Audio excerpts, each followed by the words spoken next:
Welcome into Fill in the Blanks. I'm Tenitra Batiste here with Jarvis Davis. And listen, Jarvis and I have so much to get into. Usually, we'll exchange pleasantries, kind of kick things around about how things are going in the ATL, but there's so much going on here sports wise that we just got to go right in. So, first things first, Jarvis, everybody wants to know because if they heard us talk about it on the show on Saturday on 92.9 The Game, they heard us give some perspective on the Julio Jones situation. But interestingly enough, that perspective was really based on things leading up to this week of OTAs, which they started today. And you kind of know that there will always be words swirling around about him because, he's typically absent from OTAs. But today, we're talking Julio again because late Monday morning, a video surfaced, a clip from the Undisputed show on FS1 in case some of you guys were under a rock somewhere and didn't basically see it. Shannon Sharp dials up Julio. Julio picks up. He says, "What up, nephew?" He's like, "What up, unc?" Basically, this your uncle. And basically asks him point blank, do you want to be in Atlanta or do you want to go to Dallas? Based on that Dallas Cowboys hoodie he was wearing in a picture that surfaced over the weekend. So there were all kinds of reactions that Jarvis and I refuse to rehash. But there was one thing that stood out to us from that conversation between Shannon and who, right, Jarvis? Yeah, I think the main thing was the fact that he had requested a trade a couple months ago, back in March. So and that's when I heard about it, or when I heard it come out, it was just, I wasn't surprised because for a very long time we've heard like one side of the story. We understood and everything was made public about the Falcons salary cap situation. Everybody knows that, hey, they're strapped for cash, can't sign the draft picks. And they are in a very weird space right now where, essentially they got like 9 IOUs with that draft class. Like, hey, we'll pay you at some point. Right. Once we figure this thing out. So I think that was the one thing that kind of, I thought was interesting because now the I'm out of here comment, on the Undisputed with Uncle Shay Shay, that came first. And then that's when you heard the Dallas commentary. He had requested a trade. I was like, interesting. So, I think right now, it's like you mentioned, it's going to be a mutually partnered ways. I don't think Julio Jones will be on his team. And that my stance hasn't changed since we figured out what was going on with the salary cap. Like once I got a good understanding of what's going on with where they are financially, I knew that more than likely Julio Jones is not going to be on this roster, and there are some things that we have to understand about that. And I think we had a really good conversation on our show on Saturdays on 92.9 The Game that, hey, you're going to have to start thinking. We're going to have to start really diving into what life is like after Julio Jones. Yeah, absolutely. And like you said, when you heard the comment, it was a pause because all we heard was the commentary from the Falcons' perspective, which wasn't a lot of commentary other than we kind of knew either they said it or you were able to presume from conversation that they were entertaining offers, right? And you kind of looked across the space and you're looking at contracts like, okay, Matt Ryan, Deion Jones, Grady Jarrett, Jake Matthews, Julio Jones. And then you're looking at who got restructured. Then you're looking at who hasn't been restructured or extended or whatever the case may be. And you start thinking the likely candidate, especially once you get past the draft, is still Julio. But we just didn't know that other piece because Julio, and this is consistent with who he's been since you and I have been covering him and since before that. He's consistently been that guy who's going to take the high road. He'll answer a question if, he believes he should. And if he doesn't, he'll tell you he's not answering it. Here's why. And he keeps it moving. So for him to have made that comment yesterday, it's like, okay, now we have our confirmation that it's a mutual parting of the ways. And who can blame him, Jarvis? Who can blame him if he sees the writing on the wall and says, I'm looking over there 6 hours down the road and I'm seeing this guy kind of looks like me, kind of rocks like me, Antonio Brown, but kind of has a ring like not me. And you're looking at, that opportunity, that window closing at with teams that are viable teams that are true contenders and what for all intents and purposes looks like a rebuild here. And the thought is, maybe this is the time to get out. And to your point, with the Falcons knowing they have 9 draft picks to sign and a bevy of even undrafted, picks, but really it's the 9. Of course, they've got to be looking to part ways. My thing too, Jarvis, just before we move on, is this. I think at the end of the day, while I can understand how Falcons fans are beside themselves, and they're like, how dare Julio kind of go in this direction with what he had to say? My thought is this. I think both parties, for the most part, have handled this very, very well. I really do. I think Terry Fontenot, especially with the situation he walked into, it's like he's handling it under the best of circumstances. I believe that we've seen this. We talked about it on the show. We've seen this over and over again with superstars that 2 to 3 years before they're ready to hang up the cleats, they may have to go and they may have to take their talents elsewhere. It's just a part of business. And good news, Falcons fans, you still have a 1. You've had a 1 for a couple of years now. Calvin Ridley looked like he was on his way to a 1 when he got drafted. And he's proven to you that he in at 1. And your number 2 doesn't have to be a true wide receiver. He can be a hybrid like a Kyle Pitts.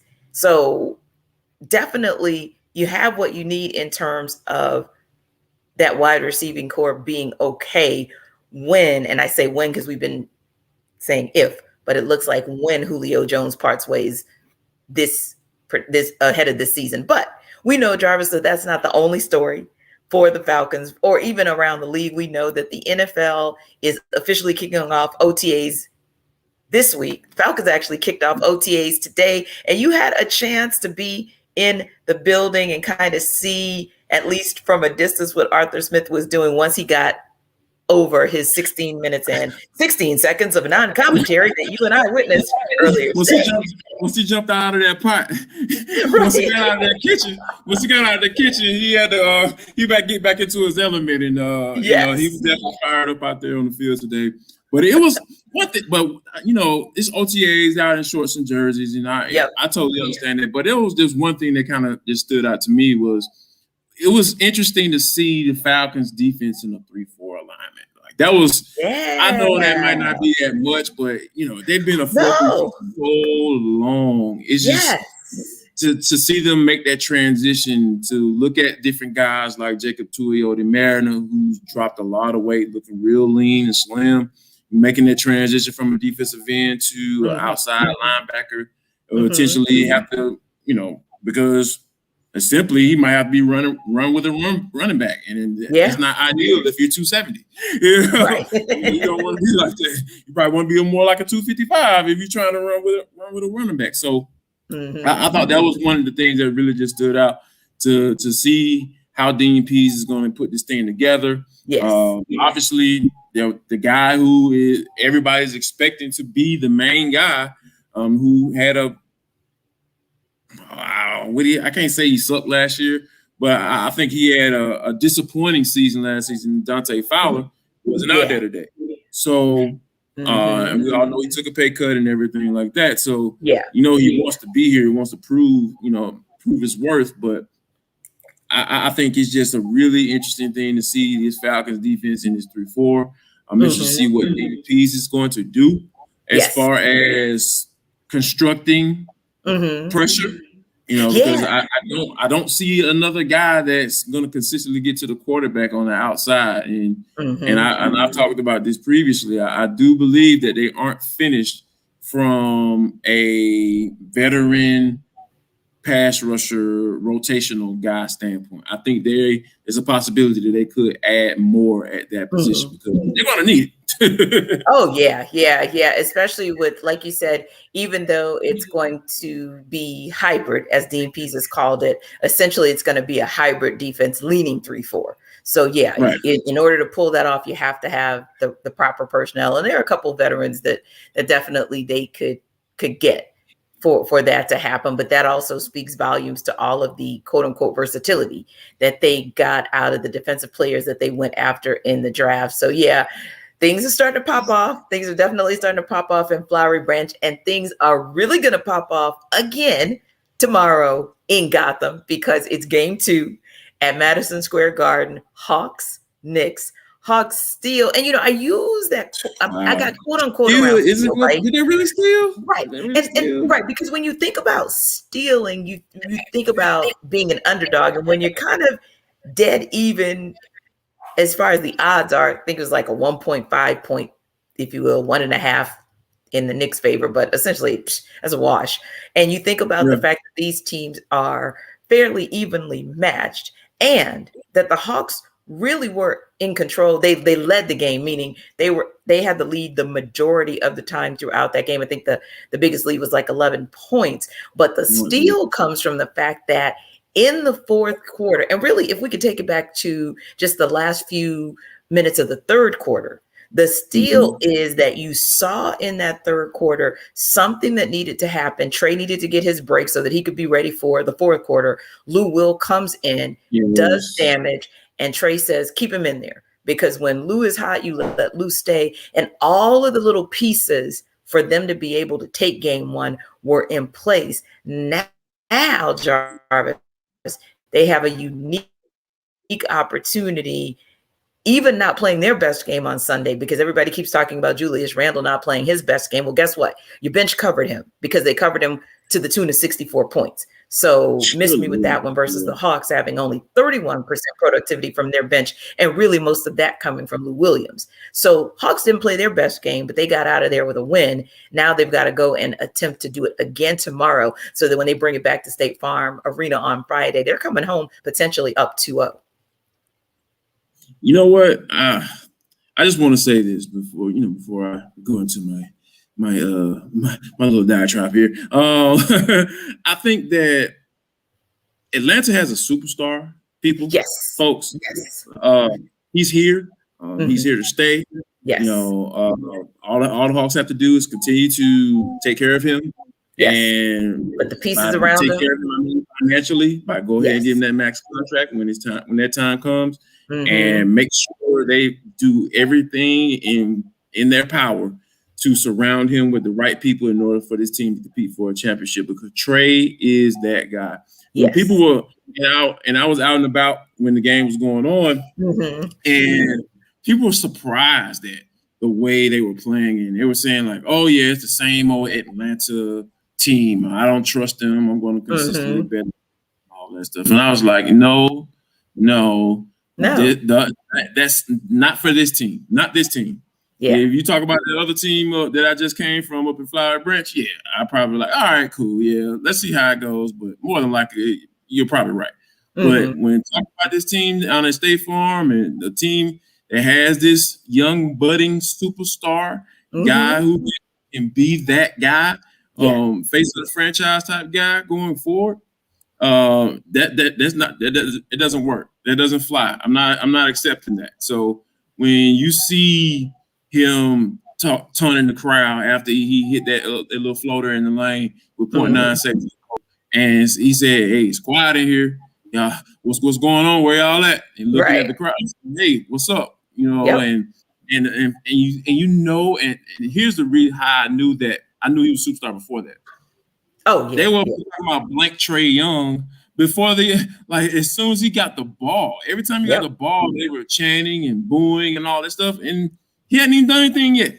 Right. Like this is you all's response to him before he even done anything to you. Like, so I just wholeheartedly believe that Trey I'm all in on Trey. I'm all in on Trey. I'm betting on Trey Young right now. And throw a real bet on Trey Young. Right. Like, no, for real. This team is just really is so fun to watch. I'm looking for this team to possibly go up 2-0 once they tip tomorrow up in Madison Square Garden. Yeah, and that is consistent with what we said on the show on Saturday. That's consistent with what we've been saying throughout the season, particularly since March 1st. I love the tweet that you put out there Sunday night. And at first I was like, well, what is he speaking of? And then I realized, because you and I don't think that way. So when you literally tweeted out, people, don't be surprised by this. Don't be surprised, basically, that they won game one. Don't be surprised if they win the series. And as I reread the tweet, then I said, you know what? I get what he's saying, because for some reason this is taking folks by surprise. But I think it's because they really have not been paying attention to the evolution of the team since March 1st. The amazing transcendence of Trae Young, but also the evolution of all of the pieces around him. So you start, Trae Young is that starting point who, with the lead of a league veteran who has had success as a player and as a coach, and has also had the likes of people like Gary Payton around him who had a little edge, like your boy Trae. So he's seen edge. He knows how to let edge just be edge. Just let him be him. Does that mean he's going to do some things that, make you cringe sometimes? Absolutely. But I'll take him hoisting up one of those crazy threes, as long as he doesn't do it too many times. But I'll take him hoisting up a crazy three here and there if he's going to have the sensibility to drive the lane, kick it out to Bogey at the last possible second, and let Bogey hit the game-tying shot. It's because we're going to get more feast or than famine from him. And then going to Bogey, you love what you saw out of him. He only gave you 6 points in that first half, but he came back to give you a critical 12 points in the second half. And just being a big body out there, just being able to get out to the wing and just even cause a little bit of commotion was good. You don't always see it on the stat line, just like for DeAndre Hunter. You didn't see a lot from him on the stat line, especially on the offensive side of the ball. However, who was the body that they put on Julius Randle most of the time? Trae. And then when Alec Burks got hot, who's the body they put on him? Trae. So that's when you start kind of seeing, okay, let me look at the pieces and see what they do. And John Collins, he gave you just enough in the first half. I know we will both agree we need to see much more of a full game from him tomorrow, because the Knicks are going to come back with a vengeance and a game plan. They're going to reset for tomorrow. So JC's got to give us the same 12 points, and it was like 5 or 6 rebounds from the first half. Got to do that both ways. And hopefully, the only thing I will say, Jarvis, is, and I know sometimes it's just a matter of how he's feeling, and Nate McMillan kind of seeing into the fourth quarter, but maybe there are moments when, if you're going to take Clint Capella out, the guys have to just step it up defensively, because they trail off a little too much whenever Clint's getting his rest. And when CC gets his rest, you already know it's coming. So you just got to prepare yourself to be a little bit more defensive minded in those moments. But those are some of the things, and that's just the starting 5 that I wanted to talk about. But I know we still got even a bench that did some good things that we can talk about too. And to the person that sits at the beginning of the bench, Nate McMillan, I think that there was some times in that game where he called some timely timeouts. Where it's like, all right, that's perfect. And then they come out of the timeout, and then they're right back on track. And I just thought he did a masterful job of managing the game. And he kind of listened to him talk about how, when he first came out in the first quarter, how the pace of the game was just so fast. He was just like, going down. And I'm sitting there, and I was like, yes. I was sitting there watching the game. I was like, oh my God, these dudes just up and down, up and down, up and down. But at the end of the day, though, and we've talked about this before, I've said this, and I continue to say it, that the Hawks roster is much deeper than the Knicks, and that if they're able to play at that pace, that strongly favors the Hawks. Because the Knicks better find a way to slow the game down, because you don't want to get into a up and down match with this team, because they are firmly built and entrenched in that style of basketball. If you want to go there, because they can go there if you want to go there. If you want to take it there, because just like Julius Randle had an off night, so did Danilo Gallinari.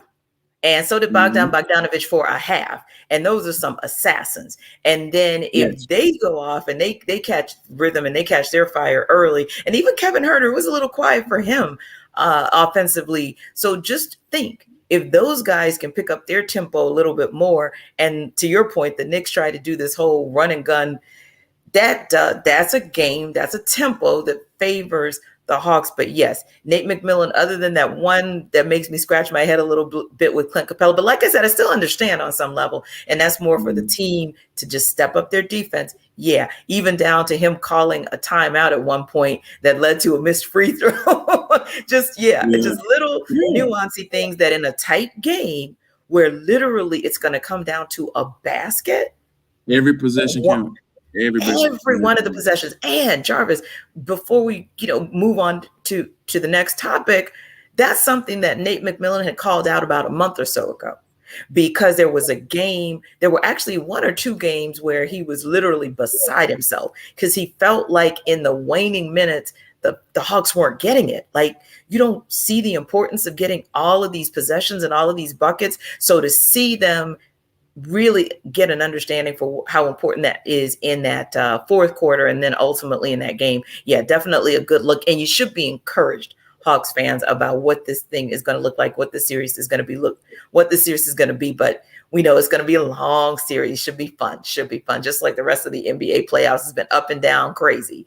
Also up and down crazy has been the Braves. But at least at this point in time, we're going to go up, because they got 3 straight to wrap up a series win versus the Pirates. And, of course, they're headed up to Boston to take on the Red Sox. Quick 2-game set. But, boy, Jarvis, when you think back to 2019 and the high, and then you think back to 2020 where you say kind of a low and you say the mediocrity was there, and then you kind of saw it start trending up as an individual, and you were like, is he taking us back to retro 2019? Austin Riley doing his entire thing. And the defense was always there. The defense never left. That's always the good thing. But the offense has finally started to look like it used to. And he has always given credit to Ron Washington and Chipper Jones for all of the help that they've been able to give him. But to see, I know, Uncle Ronnie, just to see what Austin Riley has been able to do to the tune of his first NL Player of the Week nod this week, it's been something to see. Yeah, it has been. And when you think about the type of pressure for him, Austin Riley coming in, it just he had a lot on his plate. The third base wasn't a given.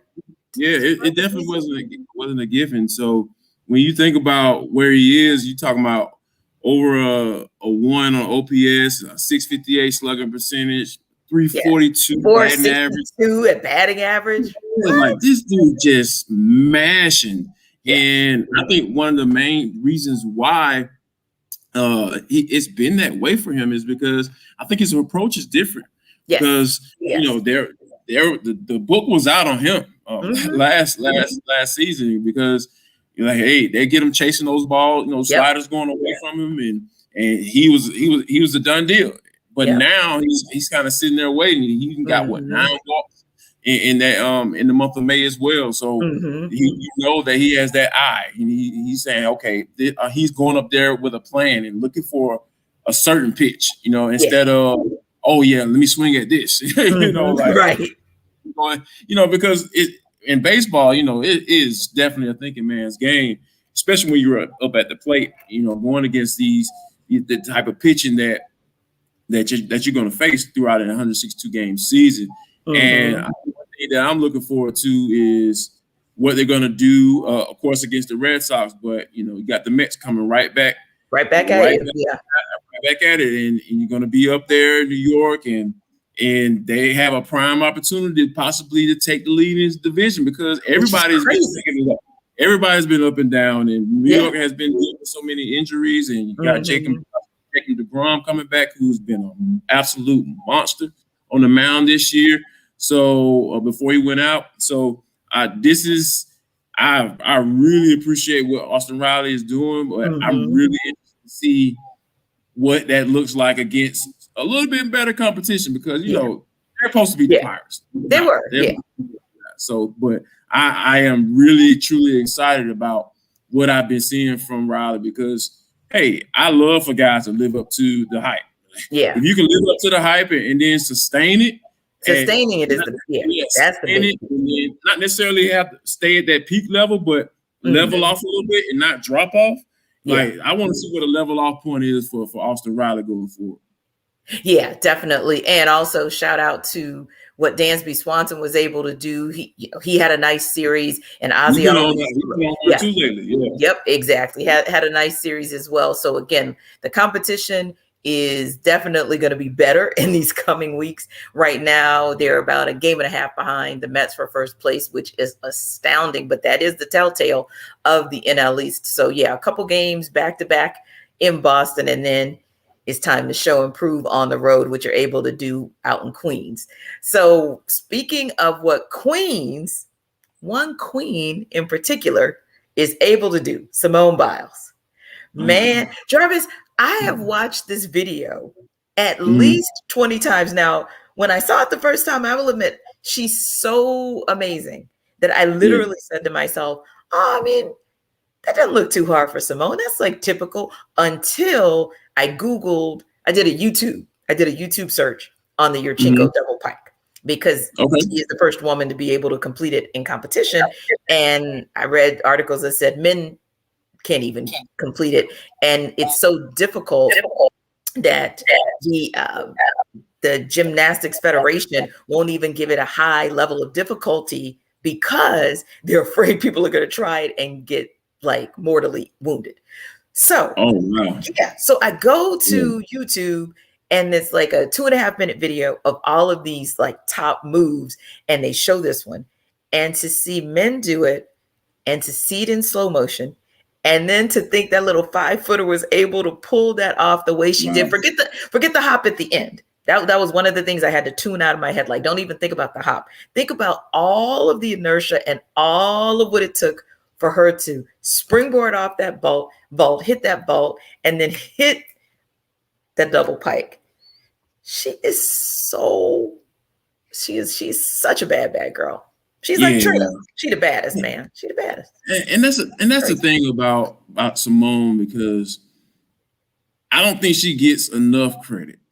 No. As Olympic, as we, because how we treat Olympians. Yes. If you are the ish, we're going to put you up on a pedestal, and we're going to continue to, anytime you do anything, you're going to be number one, as far as storyline and as far as going around the world and being promoted and all that stuff. I just don't feel like Simone has gotten that. Now, I know once the Olympics roll around, you see it. But when she does stuff like this, like I was just sitting up here looking at the video as you were talking about it again, because I was just like, I watched it for the first time. I was like, what did I just watch? And then I went back and watched, and I was just like, she literally put her quads on her face. Yes. and did three rotations. Essentially, yeah. Yeah, and was able to land on her feet. Like, how is that even possible? Right. I don't even, yes. But to your point though, one of the greatest athletes we've ever seen, and I think that we need to continue to acknowledge that more. Yes. Because I just don't feel like she's gotten her just due, because all of the accomplishments she's had and just who she is and what she is as an athlete still continues to be, right? Like, at some point she's supposed to like grow out of this thing, how things go. Like, she's supposed to sprout up, or they say, okay, well, you're no longer this good, so let's move on to the next 15-year-old or whatever. Yeah. So because she's now 24. It's just she's doing this at 24, and she's been off really from competition a year and a half. That's like a lifetime for a gymnast. And you come back with something that no female has ever been able to accomplish, and few males have been able to accomplish. I mean, it is absolutely mind-blowing. But like you said, Jarvis, if she never does anything else, if for some reason the Olympics are boycotted this year again, and therefore we don't get an opportunity to see her one more time, or even if she just has a mediocre Olympics, which for her would probably be a bunch of silver and bronze medals, but please understand the greatness that already is Simone Biles. She is that queen, and when she wears a unitard that has a goat on the back of it, like for real, let her do her thing, because I mean, there's no competition. There's no competition there. And as we wrap up, just wanted to touch on this really quickly, because I thought it was interesting. That when you speak about elite athletes and athletes more and more looking to really kind of create their own narrative. Get paid. Yeah. And create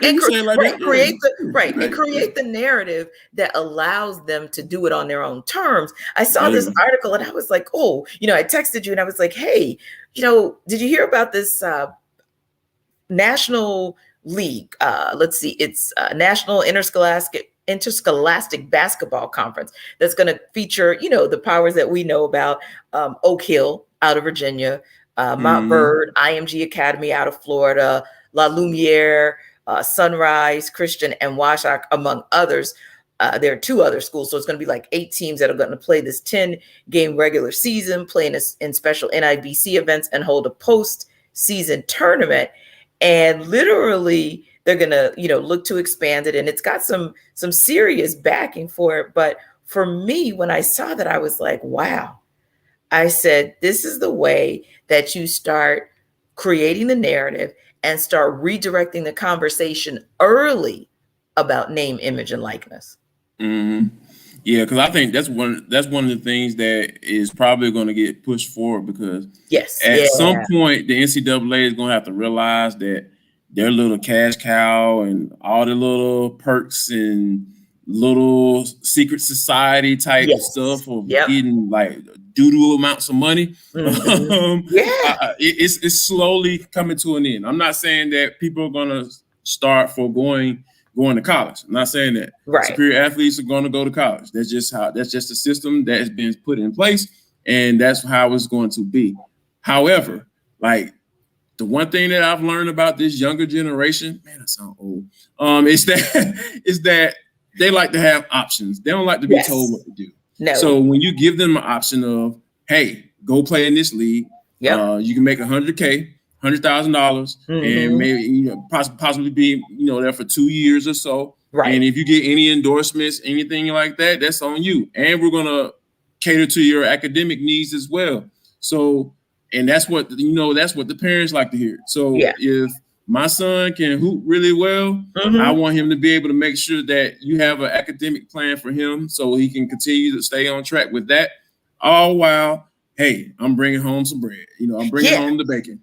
And from my understanding, the home base is going to be here in Atlanta. So, there's going to be some opportunities for some people to have some more jobs.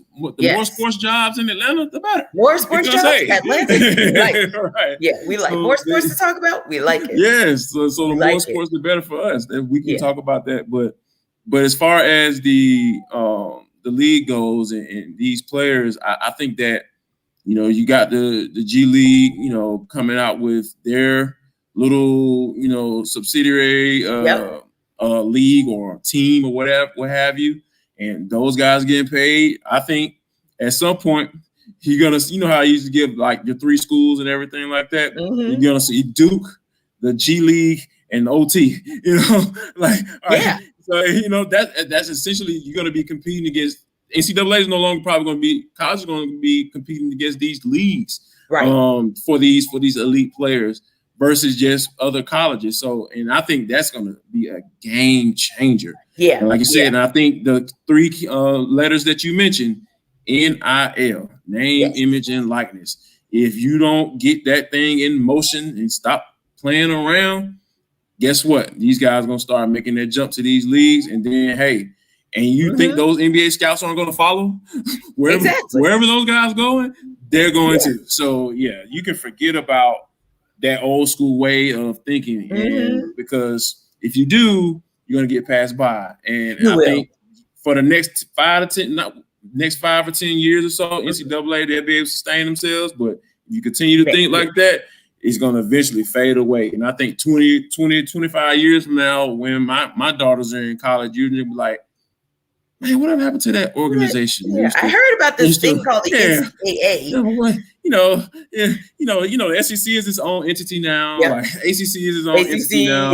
Big Ten. What happened to the NCAA? They just but disappeared somewhere. You just hit the nail on the head, because obviously these guys are kind of taking a page from what it looks like with the NBA and the NFL, right? We always say the NBA is always light years ahead of everybody else in terms of revolutionizing what the game means on and off the court. And here we go again, because I'm thinking to myself, what if you're a parent and your kid has that potential, but hey, you just decide not to go that college route? Your kid no longer has to go overseas in order to prove himself. He can stay right here. He can get the money.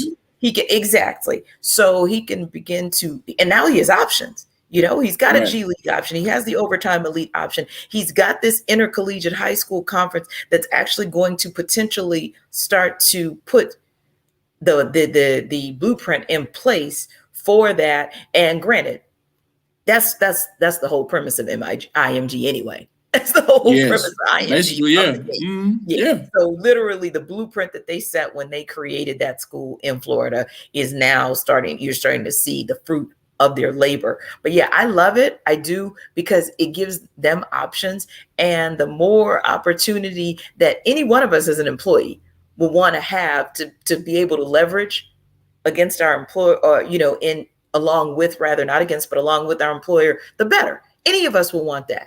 So yes. I'm not mad at that, because when you think about that elite basketball player or that elite football player, if you will, they're looking ultimately to leverage themselves amongst the NBA and its 30 teams, or the NFL and its 32 teams, no different than we would want to have leverage with our employer.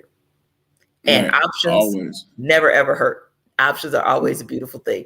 So anyway, man, there's just, wow. It's been a crazy 72 hours of sports, especially here in Atlanta, but just all the way around. And we got more NBA playoff crazy, hopefully coming tonight, with, teams like the Lakers or the Clippers looking to even up their series, if you will. Yeah.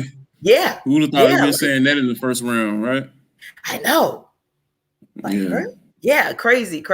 So yeah, gonna have some craziness going on with hopefully craziness going on with the NBA playoffs tonight.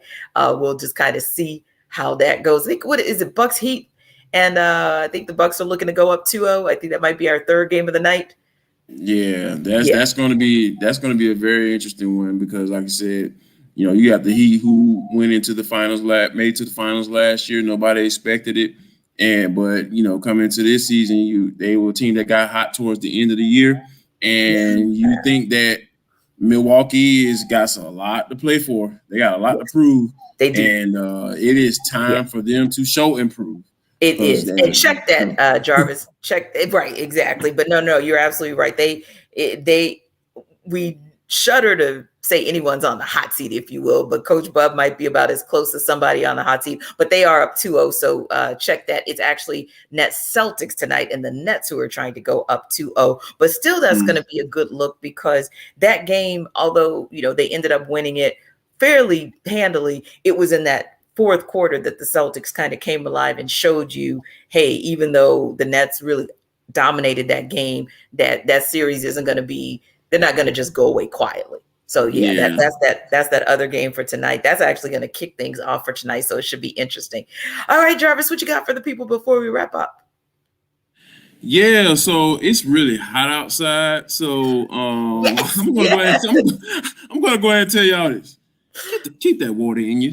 Yes. Let's keep that water in you, because it's just been so hot outside. But one thing that I am really looking forward to is that we're starting to get back to some normalcy, because people are starting, getting the vaccines and everything like that. I feel like, I don't know, for the FIDB family, you feel like we talk about vaccines every show, but I think that's what it has helped us get to where we are right now, on the verge of getting back to some normalcy, because we said that every day from March of 2020 to like December. So it's actually becoming real. It's becoming a real thing right now. So make sure keep that water in you. Consider getting the vaccine if you haven't in the past, and let's keep this train moving towards getting back to right, and let's readjust ourselves well, as we try to socially be in place and in person going forward.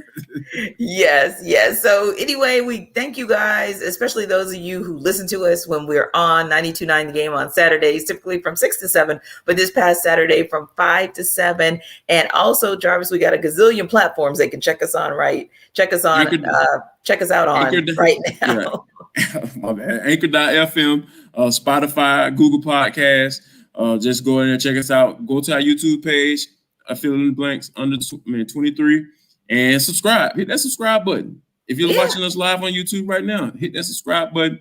Make sure you do that for us. And we got plenty of good stuff coming your way as we get ready to ramp up for football season. And yes, it's going to be a good time. It's going to be a good time, and making sure that, check us out, showing us some love. Because we show you love every day. Show us some love. Yes, we do. We do. And we'll be back on some platform tomorrow. Jarvis hasn't told me which one, but we're going to be back with you guys around 7 o'clock tomorrow. And we'll let you know which platform. Just do a quick check-in before you guys sit down and get your popcorn ready for Hawks Knicks. So thanks again for stopping by. Fill in the blanks. We'll see you next week.